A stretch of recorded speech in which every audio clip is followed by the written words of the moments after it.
നമസ്കാരം. തമിഴ്നാട്ടിൽ തമിഴക വെട്രിക്കഴകം സർക്കാർ രൂപീകരിക്കുമെന്നുള്ള കാര്യത്തിൽ ഏതാണ്ട് തീരുമാനമായിട്ടുണ്ട്. തമിഴക വെട്രിക്കഴകത്തിൻ്റെ തലവൻ വിജയ്, സിനിമാ താരം വിജയ് കോൺഗ്രസിനോട് പിന്തുണ അഭ്യർത്ഥിച്ചു, CPM-നോട് പിന്തുണ അഭ്യർത്ഥിച്ചു തുടങ്ങിയ വാർത്തകളെല്ലാം മലയാള മാധ്യമങ്ങൾ വലിയ പ്രാമുഖ്യത്തോടു കൂടി തന്നെ പ്രസിദ്ധീകരിക്കുന്നുണ്ട്, സംപ്രേഷണം ചെയ്യുന്നുണ്ട്.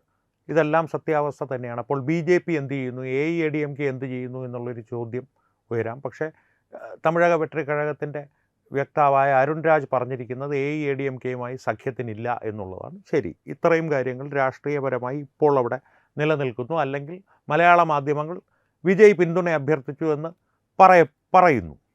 കോൺഗ്രസിനോട് അല്ലെങ്കിൽ CPM-നോടും അല്ലെങ്കിൽ രണ്ടുപേരോടും ചർച്ചകൾ നടക്കുന്നു. ഇന്ന് വിജയ് സർക്കാർ രൂപീകരണത്തിനുള്ള അവകാശം ഉന്നയിച്ച് നൽകിയ കത്തിൻ്റെ മേൽ തമിഴ്നാട് ഗവർണർ ഒരു തീരുമാനമെടുക്കുമെന്നാണ് അറിയുവാൻ കഴിയുന്നത്. അങ്ങനെയാണെങ്കിൽ നാളെ തന്നെ സത്യപ്രതിജ്ഞ ഉണ്ടായേക്കും, മെയ് 7-ാം തീയതി. അത്തരത്തിലാണ് കാര്യങ്ങളുടെ പോക്ക്. ഇത്തരത്തിൽ കാര്യങ്ങൾ പോകുമ്പോൾ തമിഴ്നാട്ടിനെ സംബന്ധിച്ച് BJP-യുടെ ഒരു രാഷ്ട്രീയ നിലപാട് എന്തായിരിക്കും? വിജയ് അവർ പിന്തുണയ്ക്കുമോ? BJP എന്ന് ഞാൻ ഉദ്ദേശിക്കുന്ന BJP-ക്ക് അവിടെ ഒരു MLA ഉള്ളൂ. BJP-യുടെ സഖ്യകക്ഷിയായ AIADMK-യെ കൊണ്ട് എന്ത് നിലപാടായിരിക്കും അവർ സ്വീകരിക്കുന്നത്? ഒരു വിശകലനമായിട്ട് അല്ലെങ്കിൽ ഒരു അഭ്യൂഹം പോലെ ഒരു പ്രവചനം ഞാൻ നടത്താം. ഇതൊരു അഭ്യൂഹമാണ്, ഒരു ഊഹാപോഹം ആയിട്ട് കൂട്ടിയാൽ മതി, ഒരു പ്രവചനമായിട്ട് പോലും കൂട്ടണ്ട. തമിഴ്നാടിനെ സംബന്ധിച്ച് ഇപ്പോൾ BJP യാതൊരു നിലപാടും അവരുടെ സഖ്യകക്ഷികളെ കൊണ്ട് എടുപ്പിക്കുവാൻ പോകുന്നില്ല. കാരണം ഈ രാഷ്ട്രീയ കരുനീക്കത്തിൽ ഈ കളി എങ്ങനെ തിരിഞ്ഞാലും എങ്ങനെ വീണാലും BJP-ക്ക് ലാഭമാണ്. ഇനി വിജയ് AIADMK-യുമായിട്ടൊരു സഖ്യമുണ്ടാക്കുവാൻ തീരുമാനിക്കുകയാണ്, മറ്റ് ഉള്ളവരുമായിട്ടുള്ളൊരു സമവാക്യങ്ങളൊന്നും ശരിയായി വരാത്തൊരു സാഹചര്യത്തിൽ സഖ്യമുണ്ടാക്കാൻ തീരുമാനിക്കുകയാണ്. തമിഴ്നാട്ടിൽ ലാഭമാണല്ലോ, സഖ്യകക്ഷിയാണല്ലോ ഭരണത്തിൽ. ഇനി സഖ്യമുണ്ടാക്കാതെ കോൺഗ്രസുമായി സഖ്യമുണ്ടാക്കാതെ മറ്റ് ചെറിയ കക്ഷികളെ വിശ്വസിച്ച് സഖ്യകക്ഷി സർക്കാരുണ്ടാക്കി മുന്നോട്ട് പോകുവാൻ വിജയ്ക്ക് അത്ര സുഗമമായൊരു പാതയല്ല മുൻപിലുള്ളത്. കോൺഗ്രസ്സിന് ഒരു 5 MLA-മാരുണ്ട്. അതുകൊണ്ട് തന്നെ ഭൂരിപക്ഷത്തോട് കുറേ കൂടി അടുത്ത് എത്തുവാൻ വിജയ്ക്ക് സാധിക്കും. തന്നെയുമല്ല, കോൺഗ്രസിൻ്റെ ഒരു വിശ്വാസ്യതയിൽ പട്ടാളി മക്കൾ കക്ഷി, CPM പോലുള്ള പാർട്ടികൾ, CPM-ന് കോൺഗ്രസ്സിന് വിശ്വാസമാണ് എന്നുള്ളത് പ്രത്യേകം ശ്രദ്ധിക്കുക, കേരളത്തിൻ്റെ അതിർത്തി വിട്ട് കഴിഞ്ഞാൽ. അത്തരത്തിലൊരു സ്ഥിരത, കുറച്ചുകൂടി സ്ഥിരത സർക്കാരിന് വരുത്തുവാൻ കോൺഗ്രസ് സഖ്യത്തിൽ വിജയ്ക്ക് സാധിക്കും. കോൺഗ്രസ് വിജയോടൊപ്പം വന്നാൽ അവിടെയും BJP-ക്ക് ലാഭം തന്നെയാണ്. എന്താണ് ലാഭം? 22 MP-മാർ കഴിഞ്ഞ നരേന്ദ്രമോദി സർക്കാരിൻ്റെ കാലത്ത് ജഗൻമോഹൻ സർക്കാർ എങ്ങനെ പെരുമാറിയിരുന്നോ അതുപോലെ പല ബില്ലുകളുടെയും കാര്യത്തിൽ പെരുമാറുവാൻ സാധ്യതയുണ്ട്. ഏത് 22 MP-മാർ? DMK-യുടെ 22 MP-മാർ. കാരണം കോൺഗ്രസ് ഇപ്പോൾ നിലവിൽ DMK-യുടെ സഖ്യകക്ഷിയാണ്. അവരെ ചതിച്ച് വിജയ് എന്തായാലും DMK-യുടെ ഒപ്പം പോകില്ല, DMK വിജയുടെ ഒപ്പം വരികയുമില്ല. കാരണം വിജയ് മുഖ്യമന്ത്രിയായിരിക്കുന്ന ഒരു മന്ത്രിസഭയുടെ കീഴാളന്മാരായി DMK ഒരിക്കലും പ്രവർത്തിക്കില്ല. പ്രത്യേകിച്ച് ഉദയനിധി സ്റ്റാലിൻ വിജയുടെ എതിരാളിയാണ് എന്നവർ പ്രചരിപ്പിച്ചുകൊണ്ട് തിരഞ്ഞെടുപ്പിനെ നേരിട്ട് ഇപ്പോഴും പ്രചരിപ്പിച്ചു കൊണ്ടിരിക്കുന്ന അവസരത്തിൽ കഷ്ടിച്ച് 7000 ചില്ലുവാനം വോട്ടുകളുടെ ഒരു ഭൂരിപക്ഷത്തിലാണ് അദ്ദേഹം രക്ഷപ്പെട്ടത്. അതുകൊണ്ട് തന്നെ DMK അവരുമായി സഖ്യത്തിന് മുതിരില്ല, വിജയും മുതിരില്ല. DMK-യുടെ പ്രഖ്യാപിത ശത്രു ഇപ്പോൾ TVK-യാണ്, തമിഴക വെട്രിക്കഴകമാണ്, വിജയിയാണ്. അതുകൊണ്ട് തന്നെ വിജയോടൊപ്പം പോകുന്ന കോൺഗ്രസിനെ എത്ര കാലം തങ്ങളുടെ ഒപ്പം നിർത്തും, അല്ലെങ്കിൽ അവരിലുള്ള ഇന്ത്യ മുന്നണിയിൽ DMK എത്ര കാലം തുടരും? അവിടെയാണ് ഞാൻ പറഞ്ഞത്, വിജയ് സഖ്യത്തിന് വന്നാലും വിജയ് സഖ്യത്തിന് വന്നില്ലെങ്കിലും ഈ കളിയിൽ BJP-ക്ക് മാത്രമാണ് ലാഭം. കാരണം അവർ കരുക്കൾ നീക്കുന്നത് ഇവർ പറയുന്ന ഒരു ദ്വിമാന ചതുരംഗത്തിലല്ല, ചതുർമാന ചതുരംഗത്തിലാണ്. ഒരു 4 ഡയമെൻഷണൽ ചെസ്സാണ് BJP തമിഴ്നാടിനെ സംബന്ധിച്ച് ഇപ്പോൾ കളിച്ചുകൊണ്ടിരിക്കുന്നത്.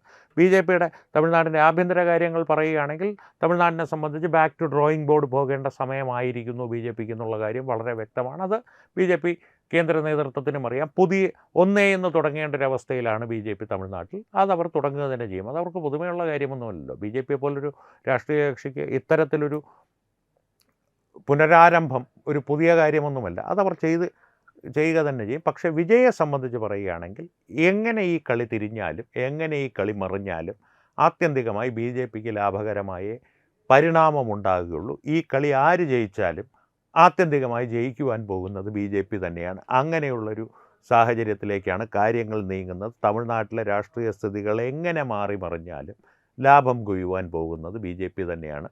ഒരു ദീർഘകാല പദ്ധതിയുമായിട്ടാണ് BJP ഇപ്പോൾ തമിഴ്നാടിനെ സമീപിക്കുന്നത്. ആ പദ്ധതികളിൽ തന്നെ തമിഴ്നാടിൻ്റെ ഉള്ളുകള്ളികളിലേക്ക് ഇറങ്ങിച്ചെല്ലുമ്പോൾ ഒരു പൂർണ്ണമായ പുനരാവിഷ്കരണം തമിഴ്നാടിനെ സംബന്ധിച്ച് ആവശ്യമാണെന്നുള്ള തിരിച്ചറിവ് BJPക്കുണ്ട്. ചിലപ്പോൾ അണ്ണാമലയിലൂടെയാകാം, അല്ലെങ്കിൽ മറ്റാരെങ്കിലൂടെയുമാകാം. നയനാർ നാഗേന്ദ്രന് ഇനി എത്ര കാലം തമിഴ്നാട് BJPയുടെ തലപ്പത്ത് തുടരാൻ സാധിക്കുമെന്നുള്ള കാര്യത്തിൽ സംശയമുണ്ട്. പക്ഷേ അടിസ്ഥാനപരമായിട്ട് മറ്റൊരു കാര്യം കൂടി എടുത്തു പറയാം. തമിഴ്നാട്ടിൽ പലയിടങ്ങളിലും തമിഴക വെട്രിക്കഴകത്തിൻ്റെ സ്ഥാനാർത്ഥികളെ DMKയുടെ സ്ഥാനാർത്ഥികളും ഗുണ്ടകളും ആക്രമിക്കുവാൻ ശ്രമിക്കുമ്പോൾ അവർക്ക് സംരക്ഷണം നൽകുന്നത് ഇലക്ഷൻ കഴിഞ്ഞ സമയത്ത്, തിരഞ്ഞെടുപ്പ് കഴിഞ്ഞ, വോട്ടെണ്ണൽ കഴിഞ്ഞ വേളയിൽ മുതൽ ഇപ്പോൾ വരെ സംരക്ഷണം നൽകുന്നത് BJP സ്ഥാനാർത്ഥികളുടെ ആളുകളാണ് എന്നുള്ളതാണ് ഏറ്റവും രസകരമായിട്ടുള്ള കാര്യം. അങ്ങനെയുള്ള പല സംഭവങ്ങളും വരുന്നുണ്ട്. ആ സംഭവങ്ങളെക്കുറിച്ച് പ്രത്യേകമായിട്ടൊരു വീഡിയോ ചെയ്യാം. കാരണം ഒരു രസകരമായ, കൗതുകകരമായൊരു വീഡിയോ ആയിരിക്കും. പക്ഷേ തമിഴ്നാടിനെ സംബന്ധിച്ച് വിജയ് എങ്ങോട്ട് മറിഞ്ഞാലും ലാഭം BJPക്ക് തന്നെയായിരിക്കും, വിജയം BJPക്ക് തന്നെയായിരിക്കും. BJP അധികാരത്തിലെത്തണമെന്നുള്ള ഒരു നിർബന്ധവും അവർക്ക് ഉടനടി തമിഴ്നാടിനെ സംബന്ധിച്ചില്ല. ലാഭം മറ്റൊരു തരത്തിൽ കൊയ്യുവാനാണ് അവർ കാത്തിരിക്കുന്നത്. കരുനീക്കം ചതുർമാന ചതുരംഗത്തിലാണ്, ദ്വിമാന ചതുരംഗത്തിലല്ല. 4 ഡയമെൻഷണൽ ചെസ്. എന്തായാലും കാത്തിരുന്ന് കാണാം. ഒരുപക്ഷെ നാളെ തന്നെ വിജയുടെ സത്യപ്രതിജ്ഞ ഉണ്ടായേക്കും. എന്തായിരുന്നാലും അത് BJPക്ക് ലാഭകരമായി വരുമെന്നുള്ള കാര്യത്തിൽ ഇപ്പോൾ സംശയമൊന്നുമില്ല. ഇനി നാളെ അത്ഭുതങ്ങൾ സംഭവിച്ചാൽ ആ വിവരങ്ങളും നമുക്ക് വിശദമായി തന്നെ വിശകലനം ചെയ്യാം. വീണ്ടും കാണാം. നിങ്ങളുടെ അഭിപ്രായം ഇത് സംബന്ധിച്ചുള്ളത് എന്താണെന്നുള്ളത് കമൻറ്റുകളിലൂടെ അറിയിക്കുക. മല്ലികാർജ്ജുൻ ഖാർഗെയുടെയും സോണിയാഗാന്ധിയുടെയും ബുദ്ധിപരമായ നീക്കങ്ങൾ തമിഴ്നാട്ടിൽ ഫലം ചെയ്യുമോ? ആ ഫലം ചെയ്യൽ ഡൽഹിയിൽ ദോഷം ചെയ്യുമോ? ഇന്ത്യ മുന്നണി ഇനി എത്ര കാലം തുടരും? പ്രത്യേകിച്ച് മമതയ്ക്ക് ഏതാണ്ട് മുഴുവനായി സമനില തെറ്റിയൊരവസ്ഥയിൽ കാര്യങ്ങൾ എത്തി നിൽക്കുന്ന വേളയിൽ.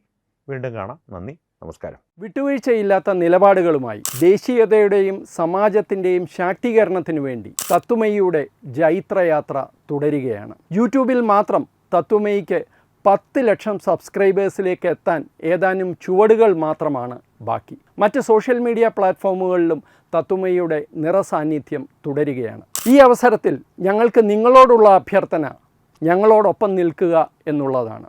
നിങ്ങൾ ഉപയോഗിക്കുന്ന ഏത് സോഷ്യൽ മീഡിയ പ്ലാറ്റ്ഫോം ആണെങ്കിലും ഞങ്ങളുടെ വരിക്കാരാകുക, ഞങ്ങളെ സബ്സ്ക്രൈബ് ചെയ്യുക. നിങ്ങളുടെ സുഹൃത്തുക്കളിലേക്ക് തത്വമയിയുടെ ഈ സന്ദേശം പ്രചരിപ്പിക്കുക. ഞങ്ങളോടൊപ്പം നിൽക്കൂ, രാഷ്ട്രത്തോടൊപ്പം നിൽക്കൂ, ദേശീയതയ്ക്കൊപ്പം സഞ്ചരിക്കൂ.